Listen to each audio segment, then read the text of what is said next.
Hello, hi dears. ಎಲ್ಲರೂ ಹೇಗಿದ್ದೀರಾ? ಎಲ್ಲರೂ ಚೆನ್ನಾಗಿದ್ದೀರಾ ಅಂತ ಅಂದ್ಕೊಳ್ತೀನಿ. So welcome back to my YouTube channel ನಿಮ್ಮ ವ್ಲಾಗ್ಸ್. ನಾನು ನಿಮ್ಮ ಪ್ರೀತಿಯ ಮನೆ ಮಗಳು ನಿರ್ಮಲಾ.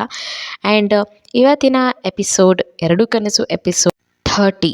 ಈ ಎಪಿಸೋಡಲ್ಲಿ ನಮ್ಮ ನಿತ್ಯಾಗೆ ಹರ್ಷ ಪ್ರಪೋಸ್ ಮಾಡೇ ಬಿಟ್ಟ. ಆದರೆ ಅವಳದನ್ನು ರಿಜೆಕ್ಟ್ ಕೂಡ ಮಾಡ್ತಾಳೆ. ಆ್ಯಕ್ಚುಲಿ ಅವನು ಮದುವೆಗೆ ಅಂತಲೇ ಪ್ರಪೋಸ್ ಮಾಡ್ತಾನೆ. ನಿತ್ಯ ರಿಜೆಕ್ಟ್ ಮಾಡ್ತಾಳೆ. ಹೇಗೆ ರಿಜೆಕ್ಟ್ ಮಾಡಿದ್ಲು ಮತ್ತು ಈ ವಿಷಯನೆಲ್ಲ ಮನೆಯವ್ರ ಹತ್ರ ಹೇಳ್ತಾಳಾ ಇಲ್ಲ ಶರತ್ ಹತ್ರ ಹೇಳ್ತಾಳಾ, ಅದನ್ನೆಲ್ಲ ಈ ಎಪಿಸೋಡಲ್ಲಿ ಎಕ್ಸ್ಪ್ಲೇನ್ ಮಾಡಿದ್ದೀನಿ. ಸೊ ಹೋಗಿ ಎಪಿಸೋಡ್ನ ನೋಡ್ಕೊಂಡು ಬನ್ನಿ. ಸಬ್ಸ್ಕ್ರೈಬ್ ಮಾಡ್ಕೊಳ್ಳೋದನ್ನು ಮರಿಬೇಡಿ. ಮದುವೆ ರಿಜೆಕ್ಟ್. ನೆಕ್ಸ್ಟ್ ಡೇ ನಿತ್ಯ ಪ್ರಶಾಂತ್ ಕೊಟ್ಟಿದ್ದ ಸೀರೆ ಮತ್ತು ಒಡವೆನ ಜೋಪಾನವಾಗಿ ಎತ್ತಿರ್ತಿದ್ಲು. ಅಲ್ಲಿಗೆ ಹರ್ಷ ಬಂದ. Nithya, I want to talk with you ಅಂದ. ನಿತ್ಯ, ಹೇಳಿ ಹರ್ಷ ಅವರೇ, ಏನು ಹೇಳಬೇಕು? ಹರ್ಷ, ಸಿ, ನನಗೆ ನಿಮ್ಮನ್ನು ನೋಡೋದಕ್ಕೆ ಯಾರು ಬರೋದು ಇಷ್ಟ ಆಗಿಲ್ಲ. ಸೊ ಪ್ಲೀಸ್ ನಿಮ್ಮ ಫ್ರೆಂಡ್ ಹೇಳಿಬಿಡಿ ಬರಬಾರ್ದು ಅಂತ. ನಿತ್ಯ, ಅಂದರೆ ಯಾರನ್ನು ಹೇಳ್ತಿದ್ದೀರಾ ಅಂತ ಕೇಳಿದ್ಲು. ನಿತ್ಯ, ಹರ್ಷ, ಅದೇ ನಿಮ್ಮ friend something jewellery and sari ಕೊಟ್ರಲ್ಲ ಅವ್ರಿಗೆ ಹೇಳಿಬಿಡಿ ಇದೆಲ್ಲ ನಂಗೆ ಇಷ್ಟ ಆಗಲ್ಲ ಅಂತ. ನಿತ್ಯ, ನಿಮಗಿಷ್ಟ ಇಲ್ಲ ಅಂದರೆ ನಾನೇನು ಮಾಡಲಿ? ಅದಕ್ಕೆ ನಾನು ಯಾಕೆ ಅವನಿಗೆ ಹೇಳಬೇಕು? ಪ್ರಶಾಂತ್ ನನ್ನ ಫ್ರೆಂಡ್, ಅವ್ನು ನನ್ನ ನೋಡೋದಕ್ಕೆ ಬರ್ತಾನೆ, ಅದು ಶರತ್ ಸರ್ಗೂ ಗೊತ್ತು, ನಿಮಗೇನು ಪ್ರಾಬ್ಲಮ್ ಅಂದ್ಲು. Harsha, because I am falling love with you, I want marry you ಅಂದ.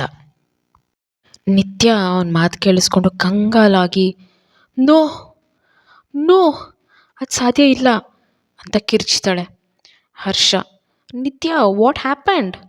ನಿತ್ಯ, ನೋಡಿ, ನೀವು ಸುಮ್ಮನೆ ಏನೇನೋ ಹೇಳಿಬಿಡಿ, ನನಗಿದೆಲ್ಲ ಇಷ್ಟ ಆಗಲ್ಲ, ಇದೆಲ್ಲ ಶರತ್ ಸರ್ಗೆ ಹೇಳಿಬಿಡ್ತೀನಿ, ಸುಮ್ಮನೆ ಹೋದರೆ ಸರಿ ಅಂದ್ಲು.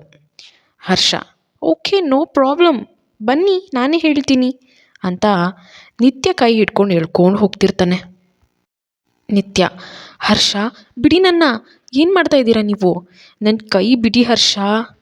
ಹರ್ಷ, ಇದೆಲ್ಲ ನನ್ನ ಹತ್ರ ಸರಿ ಹೋಗಲ್ಲ, ಬಿಡು ನನ್ನ ಅಂತ ಕಿರ್ಚಿದ್ಲು. ಮನೆಯವರೆಲ್ಲ ಬಂದು ಶಾಕಲ್ಲಿ ನಿಂತ್ಕೊಂಡ್ರು. ರಾಧಾ ಕೋಪದಿಂದ, ಹರ್ಷ ಏನು ಮಾಡ್ತಾ ಇದೀಯ ನೀನು, ಬಿಡು ಅವಳ ಕೈನ ಅಂತ ಹೇಳಿದ್ಲು. ಶರತ್ ಫೋನಲ್ಲಿ ಮಾತಾಡ್ತಾ ಅಲ್ಲಿ ಬರ್ತಾ ಇರ್ತಾನೆ. ಸಡನ್ನಾಗಿ ಹರ್ಷ ನಿತ್ಯ ಕೈಯನ್ನು ಹಿಡ್ಕೊಂಡಿದ್ದನ್ನು ನೋಡಿ ಕೋಪದಿಂದ ಫೋನ್ ಕಟ್ ಮಾಡಿ ಹತ್ತಿರ ಬಂದ.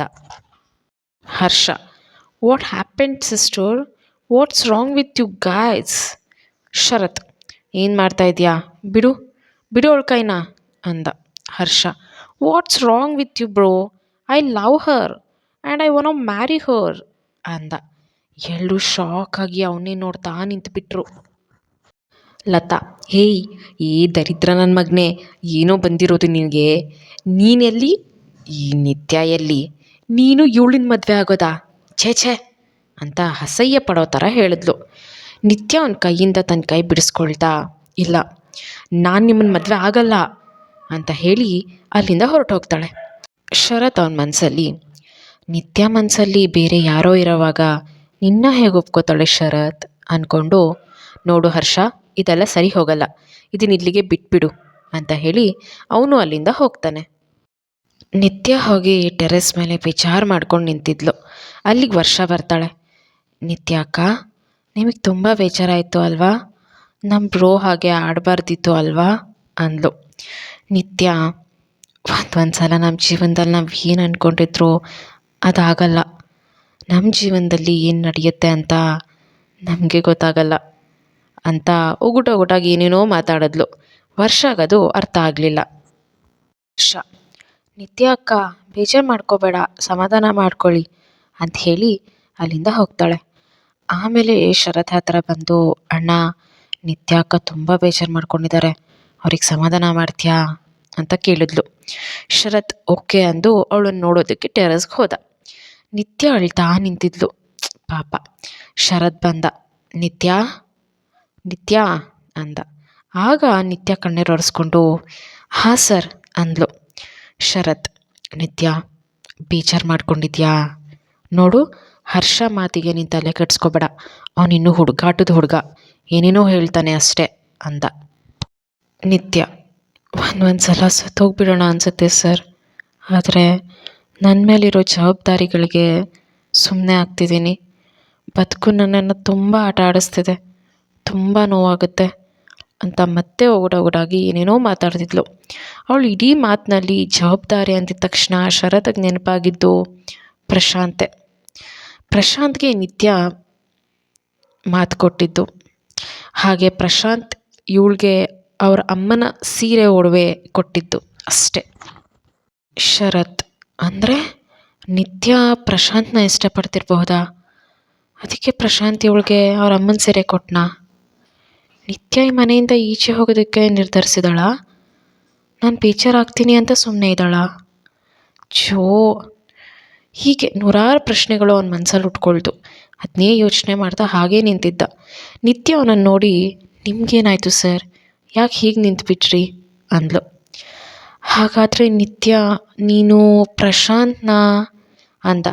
ಆಗ ನಿತ್ಯ, ಓಹ್ ಸರ್ ಮರ್ತುಬಿಟ್ಟೆ, ನಾನು ಪ್ರಶಾಂತ್ ಅಮ್ಮ ಕಾರ್ಯಕ್ಕೆ ಹೋಗಿ ಬರಲಾ ಅಂತ ಕೇಳಿದ್ಲು. ಶರತ್, ನಿತ್ಯ ನಿಂಗೆಲ್ಲ ನನಗೆ ಹೇಳಿಬಿಟ್ಟೇ ಮಾಡಬೇಕು ಅಂತ ಅನಿಸುತ್ತಾ? ನಿತ್ಯ, ನನಗೂ ನಿಮ್ಮನ್ನು ಬಿಟ್ಟರೆ ಬೇರೆ ಯಾರಿದ್ದಾರೆ ಸರ್ ಹೇಳೋದಕ್ಕೆ ಕೇಳೋದಕ್ಕೆ ಅಂದ್ಲು. ಎಷ್ಟು ಬೇಜಾರಾಗ್ಬಿಟ್ಟಿದ್ದಾಳೆ ನೋಡಿ ನಮ್ಮ ನಿತ್ಯ, ಪಾಪ. ಶರತ್ ನಿತ್ಯ ಮುಖ ನೋಡ್ತಾ, ಹೋಗ್ಬಿಟ್ಬಾ ಅಂದ. ನಿತ್ಯ ರೆಡಿಯಾಗಿ ಪ್ರಶಾಂತ್ ಅವ್ರ ಅಮ್ಮನ ಕಾರ್ಯಕ್ಕೆ ಹೋದ್ಲು. ಈ ಕಡೆ ಹರ್ಷ ರಿಜೆಕ್ಟ್ ಆಗಿರೋ ನೋವಲ್ಲಿ ಕುಡಿತಾ ಕೂತಿದ್ದ. ಅವನ್ನ ಲಾವಣ್ಯ ನೋಡಿದ್ದು ಓ ಪಾಗಲ್ ಪ್ರೇಮಿ ಅಂತ ಅಂದ್ಕೊಂಡು ಅವನ ಹತ್ರ ಬರ್ತಾಳೆ. Harsha, sister in law, I want Nitya but she's hate me, I want her ಅಂದ. ಲಾವಣ್ಯ, ನಿತ್ಯ ನಿಮಗೆ ಬೇಕು ಅಂದರೆ ನನ್ನ ಹತ್ರ ಒಂದು ಪ್ಲ್ಯಾನ್ ಇದೆ, ಹೇಳ್ತೀನಿ, ಮಾಡ್ತೀರಾ?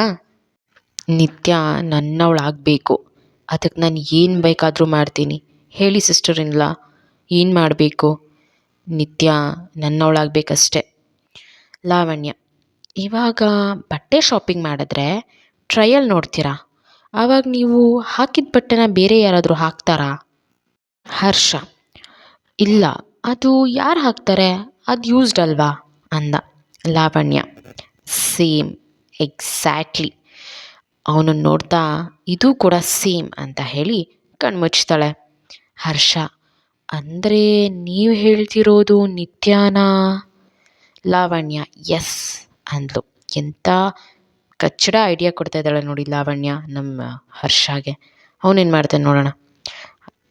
ಹರ್ಷಗೆ ಮೊದಲೇ ಫಾರಿನ್ ಹ್ಯಾಬಿಟ್ ಜಾಸ್ತಿ, ಅದು ನಿತ್ಯನ ಪಡ್ಕೊಳ್ಬೇಕು ಅನ್ನೋ ಹುಚ್ಚು ಬೇರೆ. ಈಗ ಲಾವಣ್ಯ ಹೇಳ್ತಿರೋದು ಸರಿ ಅಂತ ಅನಿಸಿ ನಿತ್ಯ ಜೊತೆ ಮಿಸ್ಬಿಹೇವ್ ಮಾಡೋದಕ್ಕೆ ನಿರ್ಧಾರ ಮಾಡ್ತಾನೆ. ಈ ಕಡೆ ಶರತ್ ಪ್ರಶಾಂತ್ ಮತ್ತು ನಿತ್ಯ ಬಗ್ಗೆನೇ ಯೋಚಿಸ್ತಾ ಇದ್ದ. ಅಷ್ಟರಲ್ಲಿ ಪ್ರಶಾಂತ್ ನಿತ್ಯನ ಬೈಕಲ್ಲಿ ಕರ್ಕೊಂಡು ಮನೆ ಹತ್ರ ಬರ್ತಾನೆ. ರಾಧಾ, ನಿತ್ಯ ಆಯಿತಾ ಅಮ್ಮ ಕಾರ್ಯ ಎಲ್ಲ? ನಿತ್ಯ, ಹ್ಞೂ ಅಕ್ಕ ಆಯಿತು ಅಂತ ಡಲ್ಲಾಗಿ ಹೇಳ್ತಾಳೆ. ಪ್ರಶಾಂತ್, ನಿತ್ಯ ಸರಿ, ನಾನು ನಿನ್ನ ಮನೆಗೆ ಹೊರಡ್ತೀನಿ ಅಂದ. ಅಜ್ಜಿ, ಪ್ರಶಾಂತ್ ಕೂತ್ಕೋಪ್ಪ, ಕಾಫಿ ಕುಡಿದ್ಬಿಟ್ಟು ಹೋಗು ಅಂದರು. ಪ್ರಶಾಂತ್, ಪರವಾಗಿಲ್ಲ ಅಜ್ಜಿ, ನಾನು ಇನ್ನೊಂದು ಸಲ ಬರ್ತೀನಿ. ಹರ್ಷ ಪ್ರಶಾಂತ್ ನೋಡಿ ಕೆಂಡಾಮಂಡಲ, ಮತ್ತೆ ಬರ್ತಿದ್ಯಾ ಯು ಬ್ಲಡಿ ಅಂತ ಅಂದ್ಕೊಂಡು ಕೆಳಗೆ ಬಂದ. ನಿತ್ಯ, ಪ್ರಶಾಂತ್ ಕೂತ್ಕೋ, ಪ್ರಶಾಂತ್ ಕಾಫಿ ಕುಡ್ಕೊಂಡು ಹೋಗು ಅಂತ ಕೂರಿಸ್ತಾಳೆ. ಹರ್ಷ ದಡ ಅಂತ ಕೆಳಕ್ಕೆ ಬರ್ತಾ ಇರೋದನ್ನು ನಿತ್ಯ ನೋಡಿದ್ಲು. ಹಾಗೆ ಪ್ರಶಾಂತ್ನ ನೋಡಿದ್ಲು. ಹರ್ಷ ಪ್ರಶಾಂತ್ಗೆ ಅವಮಾನ ಮಾಡಿಬಿಟ್ರೆ ಅಂತ ಅಂದ್ಕೊಂಡು ಹರ್ಷ ಅವರೇ ಅಂತ ಕರೆದ್ಲು. ಹರ್ಷ ನಿತ್ಯ ಕರೆದಿದ್ದಕ್ಕೆ ಅವಳ ಹತ್ರ ಹೋದ. ನಿತ್ಯ, ಹರ್ಷ ಪ್ರಶಾಂತ್ಗೆ ಏನೂ ಹೇಳಬೇಡಿ, ಅವನಿಗೆ ತುಂಬ ನೊಂದಿದ್ದಾನೆ ಅಂತ ಕೈ ಮುಗಿದ್ಲು. ಹರ್ಷ ಅವಳನ್ನೇ ಗುರಾಯಿಸಿ ಹುರ್ಕೊಂಡು ಮತ್ತೆ ಮೇಲೆ ಹೊರಟೋದ. ನಿತ್ಯ ಉಫ್ ಅಂತ ನಿಟ್ಟುಸಿರು ಬಿಡ್ತಾ ಪ್ರಶಾಂತ್ಗೆ ಕಾಫಿ ತಂದುಕೊಟ್ಲು. ಪ್ರಶಾಂತ್ ಅವಾಗವಾಗ ಶರತ್ ಮನೆಗೆ ಬರ್ತಾ ಇರೋದು ನೋಡಿ ನಮ್ಮ ವರ್ಷಗೆ ಅವನ ಮೇಲೆ ಲವ್ ಆಗುತ್ತೆ. ಆದರೆ ನಮ್ಮ ಪ್ರಶಾಂತ್ಗೆ ನಿತ್ಯನ ಬಿಟ್ಟು ಬೇರೆ ಯಾರೂ ಬೇಕಿಲ್ಲ. ನಿತ್ಯ ಹತ್ರ ವರ್ಷ ಬಂದು ಪ್ರಶಾಂತ್ ಬಗ್ಗೆ ಕೇಳ್ತಾಳೆ. ನಿತ್ಯ ಹೇಳ್ತಾಳೆ, ಆಮೇಲೆ ಏನು ವರ್ಷ ನಮ್ಮ ಪ್ರಶಾಂತ್ ಬಗ್ಗೆ ವಿಚಾರಿಸ್ತಿದ್ಯಾ? ವರ್ಷ, ನಿತ್ಯಕ್ಕ ಪ್ರಶಾಂತ್ ಅವರು ಒಳ್ಳೆಯವ್ರು ಅನಿಸುತ್ತೆ ಅಲ್ವಾ? ನಿತ್ಯ, ಯಾಕೋ ಜಾಸ್ತಿ ಹೊಗಳ್ತಾ ಇದೆಯಲ್ಲ, ಏನು ವಿಷಯ ಹೇಳು, ಪರವಾಗಿಲ್ಲ ಅಂದ್ಲು. ವರ್ಷ, ಏನಿಲ್ಲ ಅಕ್ಕ, ಅವ್ರ ಬ್ಯಾಕ್ಗ್ರೌಂಡ್ ಬಗ್ಗೆ ತಿಳ್ಕೊಬೇಕು ಅನಿಸ್ತು ಅಷ್ಟೆ. ನಿತ್ಯ, ಹೌದು ವರ್ಷ, ಪ್ರಶಾಂತ್ ಒಳ್ಳೆಯವನು ಮಾತ್ರ ಅಲ್ಲ, ಬಂಗಾರ ಅವನು.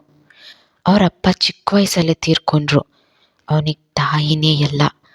ಅವನು ಎಲ್ಲ ಕಷ್ಟಗಳನ್ನ ನೋಡ್ಕೊಂಡು ಬಂದಿದ್ದಾನೆ. ಪಾಪ ಮೊನ್ನೆ ತಾನೇ ಅವ್ರ ಅಮ್ಮನೂ ಕೂಡ ಅನಾರೋಗ್ಯದಿಂದ ತೀರ್ಕೊಂಡ್ರು. ಅವರಮ್ಮ ಅವನ ಜವಾಬ್ದಾರಿನ ನನಗೆ ವಹಿಸಿದ್ರು. ಈಗ ಅವನಿಗೆ ಅಪ್ಪ, ಅಮ್ಮ, ಫ್ರೆಂಡ್ ಎಲ್ಲ ನಾನೇ ಅಂತ ಹೇಳಿ ಕಣ್ಣಲ್ಲಿ ನೀರು ತುಂಬಿಕೊಂಡ್ಳು. ವರ್ಷ ಮಾತುಗಳನ್ನ ಕೇಳಿ ಬೇಜಾರು ಮಾಡಿಕೊಂಡ್ಳು. ನಿತ್ಯ ಕಣ್ಣೀರೊರೆಸ್ಕೊಂಡು, ಸರಿ ವರ್ಷ, ನನಗೆ ಈಚೆ ಸ್ವಲ್ಪ ಕೆಲಸ ಇದೆ, ಮತ್ತೆ ಆಮೇಲೆ ಸಿಗೋಣ ಅಂದ್ಲು. ವರ್ಷ ಹೋಗ್ತಿರೋಳ ಕೈ ಹಿಡಿದು, ನಿತ್ಯಕ್ಕ, ನನಗೆ ಪ್ರಶಾಂತ್ ಅಂದರೆ ಇಷ್ಟ, ಅವ್ರ ಹತ್ರ ಈ ವಿಷಯ ಮಾತಾಡ್ತೀರಾ? ನಿತ್ಯ ಆಶ್ಚರ್ಯದಿಂದ, ಏನು ಹೇಳ್ತಿದ್ಯಾ ವರ್ಷ, ನೀನು? ಅಲ್ಲ, ಈ ವಿಷಯ ಲತಾ ಆಂಟಿಗೆ ಗೊತ್ತಾದರೆ ಹೇಗೆ ಆಡ್ತಾರೆ ಅಂತ ಗೊತ್ತಲ್ವಾ, ಏನು ಮಾಡ್ತೀಯಾ ಅಂದ್ಲು. ವರ್ಷ, ನಿತ್ಯಕ್ಕ ಪ್ಲೀಸ್, ಅಣ್ಣ ಒಪ್ಕೊಂಡ್ರೆ ಮನೆಯವರೆಲ್ಲ ಒಪ್ಕೊಳ್ತಾರೆ, ಪ್ಲೀಸ್ ಮಾತಾಡ್ತೀರಾ? ನನಗೋಸ್ಕರ ಮಾತಾಡಿ ಪ್ಲೀಸ್ ನಿತ್ಯ ಅಕ್ಕ. ನಿತ್ಯ, ಸರಿ ವರ್ಷ, ನಾನು ಶರತ್ ಸರ್ ಜೊತೆ ಇದ್ರ ಬಗ್ಗೆ ಮಾತಾಡ್ತೀನಿ, ಆದರೆ ಸ್ವಲ್ಪ ಟೈಮ್ ಬೇಕು. ಪ್ರಶಾಂತ್ ಕೂಡ ತುಂಬ ನೋವಲ್ಲಿದ್ದಾನಲ್ವಾ, ಅವನಿಗೂ ಸ್ವಲ್ಪ ಮರೆಯೋದಕ್ಕೆ ಟೈಮ್ ಬೇಕು. ಅಲ್ಲಿ ತನಕ ನಾವು ಕಾಯೋಣ.